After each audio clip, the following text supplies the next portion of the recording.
Hi, everybody. Thank you very much for joining Making Pivotal Change, a podcast about the foundations of change and how those foundations have enabled businesses to successfully pivot when change was necessary. So I'd like to welcome Gene Guarino, and Gene is the founder and president of Residential Assisted Living Academy. It's a pretty fascinating business. I'm going to let him share a minute, but Gene, thank you very much for being on. My pleasure. Thanks for inviting me. So Gene, give us a sense of the Residential Living Academy and what it is and how you got started. It's a fascinating business. It really is. I mean, I heard about residential assisted living 20 years ago, 30 years ago, but it was a distant, maybe in the future someday, but it was about 10 years ago where my mother started to need help herself. She was getting of an age where, things were changing in her life and she needed more help, more care. And when we started to look at the opportunities there for getting mom that care, we realized there weren't many good solutions. So I went back in my business mind and said, okay, 20 years earlier, I had heard about this residential assisted living. Let me check it out. So the inspiration was with mom. The gist of it is you take a single family home, convert it into residential assisted living. So it's assisted living, not independent living. It's not where you play golf, pickleball, and tennis. It's where somebody can go to stay instead of going on to a nursing home. Wow, it's just fascinating. It's such an incredible niche, but it's so necessary. Yeah. What were the biggest roadblocks that that kind of new back in the day, right? Oh, absolutely. As a matter of fact, it's actually been around for quite a long time, 40, 50 years now in different parts of the country. But the biggest roadblocks to me was there was nobody who was willing and able to teach it to me. And it was a really fascinating story because when I first heard about it, the person who shared it was a guru in the front of the room, hundreds of people in front of him, and he was sharing all different ways to make money in real estate investing and so on. And when he got to this topic of this residential assisted living or senior housing, it just clicked with me. And I remember running up to the front saying, "Tell me more." He said, "Well, I can't." And I said, "Why not?" He said, "Because I don't do it. I'm just saying you should do it." And I was disappointed. And I said, "Can you at least tell me somebody who's doing it?" And he shared a person who was doing it in Oregon, I believe. And I contacted them and I said, "Will you teach me how?" And they said, "No." And I said, "Why not?" He said, "Because you'll take all my business." And it's like, how ludicrous is that? There are millions of seniors who need this. So they weren't willing to share. Then I found other people that were doing it, but were not successful. And they wanted to tell me all the reasons why you shouldn't do it and how bad things are. And it's like, that's not it. So it wasn't until my mom needed that help 10 years later that it all came back to me. And I said, all right, now's the time to get in. So your business is there's two aspects of it, if I understand it correctly. You can own the real estate and you could potentially own multiple properties that provide this kind of a service, or you could actually run the service or any combination of those two. Yeah, there's really two sides, a real estate and a business side. You can do either or both. Some people do like the idea of just owning the real estate and leasing it to the operator because you have a long-term low-impact tenant, maybe up to twice the market rent, which is a beautiful thing. And then others like me own the real estate and operate the business. We lease the real estate from ourselves. We get the best of both worlds because in one of these homes, in a single-family resident, in an average home, you could be netting $10,000 a month or more. Wow. That's amazing, actually. How many residents typically live in a residential facility like that? An average home might be 10 people, 10 seniors in that home. It might be 5 bedrooms, 2 people in a room. It's not 4 people. It's not warehousing grandma. But the homes that I do and the ones that we teach our students how to do are what you might consider a luxury home, or it might be 4, 5, 6,000 square feet. There might be 10 bedrooms in it now because space was converted into it. And the nicer the home, the nicer the area, the more amenities, the more you can charge because we do private pay, not Medicare and Medicaid. Right. Sounds like it's a win-win. It's a better facility than somebody would get, but it's also the opportunity for people to run and operate a business. It truly is. It is a win-win. And when, I'm the perfect client. What I mean by that is I'm not the resident, but I'm the one who's choosing the home for mom. I'm above average income. So I'm the person that you want to find who's got a parent who's 80 or 90. And it's a win-win because I need help. When I went to look for a place for mom, there was no good alternative. There were big boxes, I call it, that you smell the neglect as soon as you walk through the front door. There was really no residential assisted living in upstate New York where I was at that time to speak of. There was only 2 homes in upstate New York that we could find, and they were smelly, bad, and full. Yep. So that's when we vowed to create it. I went through that process myself about 5 years ago with my parents before my dad passed. And, my parents' big concern was going to the home, I think it might have been a very different environment if they were going to a home rather than the home, right? So, Oh, that's good. I'm going to use that. I like that. so, how is the pandemic, how has this current situation affected you? Well, you started to mention that we do a number of different things. So I'll talk from the home standpoint, then I'll talk from our education business standpoint. From the home standpoint, smaller is better. And that's one of the things that I've been touting for years. And I'm kind of the thought leader in this residential model here, but now the big box facilities are saying, how do we get small? How do we keep people safe? In our home, if there's 10 or 12 residents there and there's 2 caregivers during the day, it's very little traffic, very little problem coming through the front door. If you have 100, 200 residents and you have, 30 people who are on staff throughout the day, now you got a lot of traffic and a lot of problems coming in through that front door. So a lot of people have figured it out that smaller is better. It's safer, it's more comfortable. Families can come visit because you can peel them off and give them space, where I'm just appalled at what's happening in these larger facilities, because there's people who haven't seen their own kids in months and months and months. They're basically locked in their room, getting food slid under the door. It's not that bad, but that's pretty much what it is. Here's your meal. That's solitary confinement. That isolation is horrible. But in a home, it's a home. They're not sitting there in their chair with masks watching TV. Where in the big box facility, it's a completely different story, and it's a lot of panic. And I think a lot of it is, we started having this conversation, but I think a lot of it is, I'm biting my tongue. Well, we'll let you bite that tongue for a little while. We'll catch up on that later. But so, when you started, you obviously had a vision for the business. Yeah. And as you've moved forward, either over the course of time, you've been in this business for about 7 years, either over the course of time or because of recent events, obviously you've had to change from what you intended or how you intended to operate. Almost every business does. Give an example of how you've had to make that kind of a change. Yeah, and when you see something coming, you have to adapt, because if you don't adapt, you're just going to get left behind, crushed, or otherwise out of business. So in the homes themselves, the interesting thing is we haven't had to change a whole lot, because in residential assisted living, we're already making sure that people don't have fevers, are not sick. If somebody is sick, they go get the proper care, because we're not a medical institution. It's assisted living. It's a home, not a hospital. So we really haven't had to change a lot of protocol with inside the home. One of the things that did really change for us, though, is on our education company, the REL Academy, where all of our events were held live in Phoenix, Arizona. People would fly in from all over the country and the world to Phoenix 8 times a year. The classes were full, packed out. And now that's like, okay, we can't fly, don't want to fly, whatever it is. Now we had a live event in March, and then we had to cancel the April one. We just did a live event a couple of weeks ago at the very end of July. And the live events are great, but the pivot, this transformation here in going to virtual has been amazing, because we did that. We did a virtual training, a 3-day training event at the end of June. We did another one the end of July, and they're even better than the live events. It's been incredible, because business itself, we've been able to help even more people doing it virtually. They don't have to worry about a plane or a hotel or anything like that. It's just sit there, watch it, and interaction. So it's a really great event. We've been able to help a lot of people that way. And now we're changing to virtual events for the entire year. The last live event will be in December, because people do love those live events too. The ones who come out, they're not of the same mindset of fear of going out and interacting. When they come out, they have a great time, but the virtual event allows everybody to participate. That's been a big turning point. Yeah, it's a really, really hard pivot to make, but obviously that's been the pivot that for a company like yours is central to success. Yeah. I've had to make a similar pivot as an EOS implementer. I get together with clients on a quarterly basis, and going into all of this, remote sessions were sort of like, oh, that'll never work. Yeah. And the reality of it is, by changing our approach a little bit, leveraging a little bit of technology, I find that the virtual sessions are every bit as positive and powerful, and they rate every bit as well by the clients as the live sessions. That doesn't mean we don't want to do live sessions once in a while, but we really haven't lost a step, but it's required some real change. So what were the foundational things? How big is your team?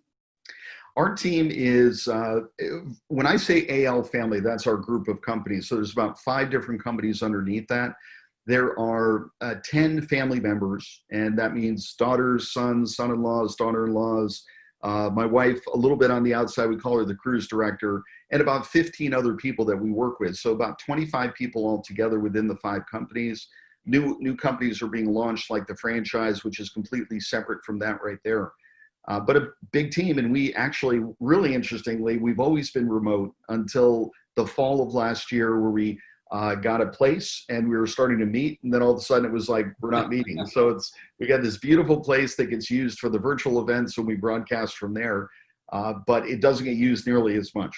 Right.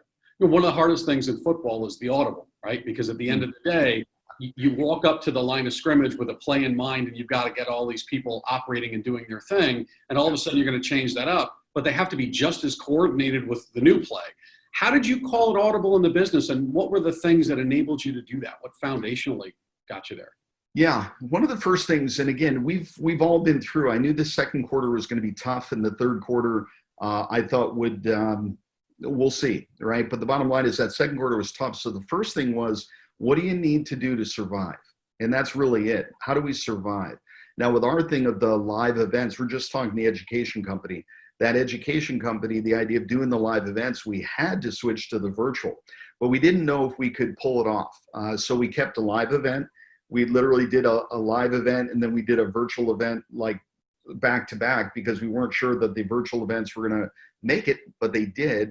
But that pulling of an audible, one of the things I did, I joined masterminds, and one of the masterminds that I went to was very, very interesting, and it inspired me very much, because the first meeting, we were supposed to be meeting in person, couldn't, we're going to do it virtually online. And I'm like, that's not going to work.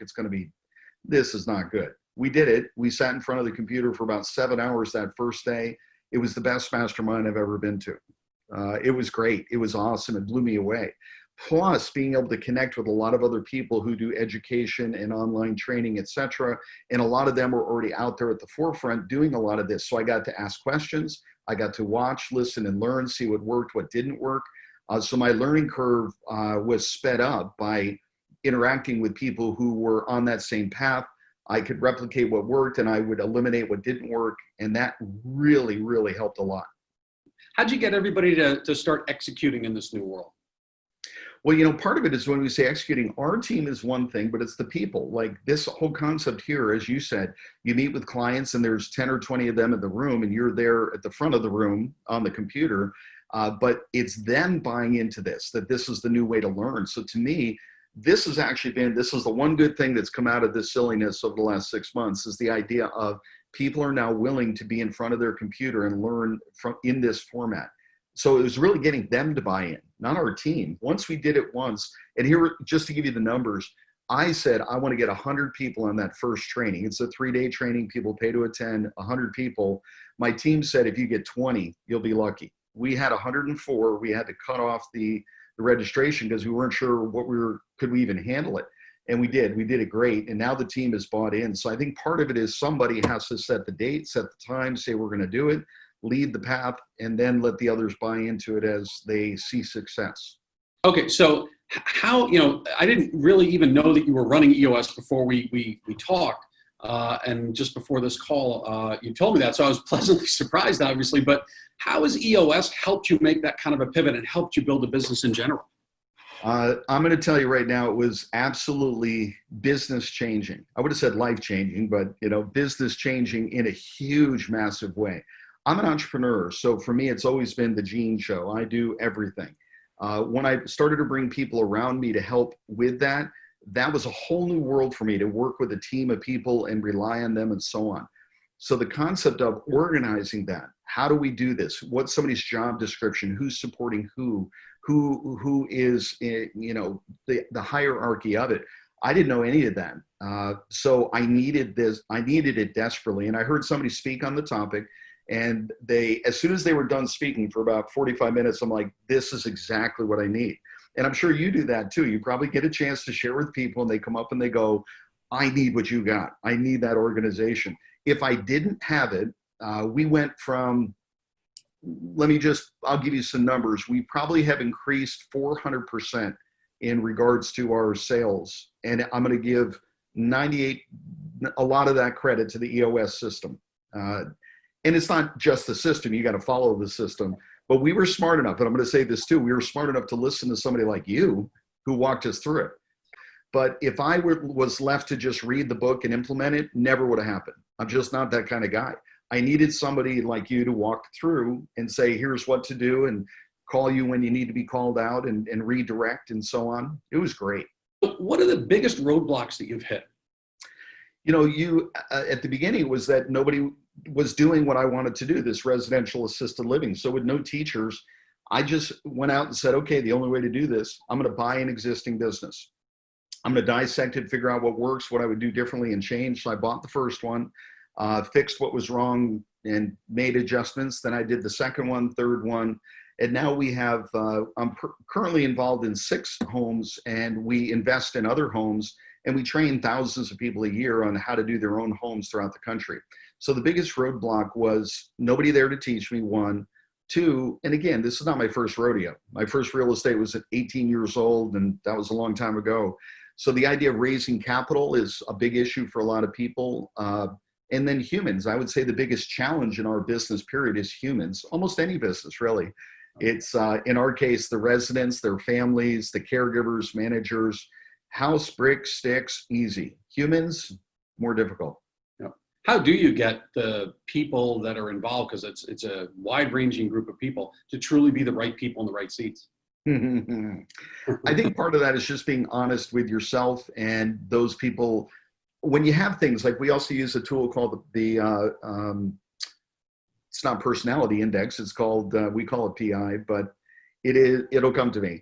But that it's an assessment tool, and it's one of the best ones we've ever used. So when you find that somebody has certain skill sets and they're in the right seat, it's like great. But if you find out they have the wrong skill set, they're just in the wrong seat, love the person, love their core values, it's just, you're doing the wrong job. We need to get you in the right one. So it's being honest with yourself, being able to assess that properly.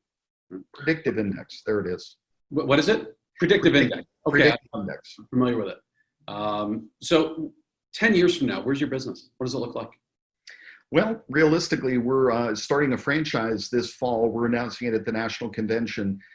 So in 10 years from now, our BHAG, Big Hairy Audacious goal, is to be a party of 25% of all of the residential assisted living homes in the country.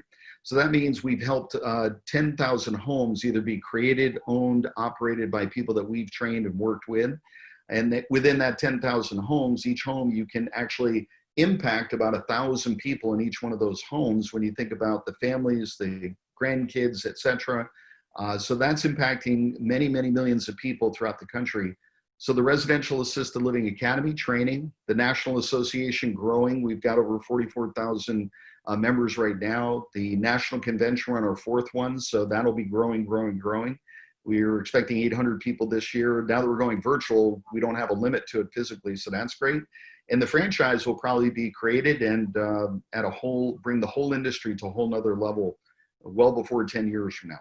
Yeah, there certainly is a big need. There's no question about that. Yeah. Yeah. So if you could give businesses 3 pieces of advice to be ready to identify and make a pivot in their business successfully, what would those be? And when you say a pivot, based on what's currently happening or just in general? Just in general. I think, whether it was the craziness of the pandemic or just in general, they've hit a ceiling or something's changed or there's an opportunity they see. It's really hard to, again, you're trying to make change when it's not just you. You're trying to make change with a business and what you've built, but you've got to turn a ship rather than just kind of turn around. So what do you think 3 key things that businesses should keep in mind as they see the signs that maybe there's an opportunity or a threat or just a stagnation that they really need to think through changing how they operate? One of the things that I always tell people to do is you cannot be undercapitalized. One of the biggest mistakes businesses make, undercapitalization. They don't know about the negative cash flow at the beginning to get to break even, to get to. To help bring that into focus for people, Profit First is a book that you could read in a concept that you can implement. It's life-changing in the sense of money. The first thing that comes out is the profit. If it's 10%, we put that aside. All the other expenses and everything else has to come out of that 90%, but profit first. When you think about it, most entrepreneurs go the opposite way. We make money, we spend money, whatever's left is our profit. Turn that around, that'll change your life. That capitalization will help. If you haven't done that yet, you should, because you probably got hit hard in the first and second quarter of this year if you weren't ready for it. Two, just be ready to, you've got to always be thinking about what's next. This was a really obvious one. Everybody locked down, shut your business, stay inside. Bam, it hit everybody simultaneously. So you had to be willing to pivot. And if you weren't willing to pivot, a lot of businesses just simply died. They couldn't do it. So be willing to, but you have to predict that future, see what's coming. What's really cool is every time there's a massive change is there's just huge opportunity that frankly didn't exist before, and now it does. And those who can move quickly and get on it will do just fine. The third one is to focus. You've got to really focus on whatever it is you're doing. If you're trying to be a jack of all trades, we do a little bit of everything, then you're not an expert at any of them. You're not going to be your highest value. So focus like a laser beam on one aspect of what you do. If it's one product or one method, focus, focus, focus. Make sure you're capitalized properly and be ready to pivot when you see the future coming or lead it into the future. That's amazing advice. So do you have any final thoughts at all? Yeah, I guess, my biggest advice is kind of life advice is you're going to get good at something, so pick carefully. Too many people, I've got 4 kids, they've all graduated from college, but it's really interesting how people go to college, spend a lot of time, effort, and money, and do something completely different. Dentists are notorious. 70% of them don't want to be dentists. That's kind of the fact. But it's 12 years of school. I can't imagine doing that job. I'm sorry. Yeah. But I mean, they spend hundreds of thousands of dollars, 12 years of time. And by the time they're halfway through, they're like, I really don't want to stick my hand in people's mouths forever. But they're too far into it. So choose carefully. When I say live with passion, what I mean by that is find something you can devote your energy to that's worthwhile. We have a motto in our company, do good and do well, because we want you to make money, do well, but we want you to do good, do something good for the people around you. Everybody's going to get involved in what we do one way or the other, either as a real estate or a business owner or lying in a bed writing a check to somebody who is. So pick carefully, choose carefully, do good and do well, and enjoy what you do. It's terrific, Gene. Gene, thank you for being my guest today. I really appreciate it. You have a great day, and thank you everybody for watching. Thank you.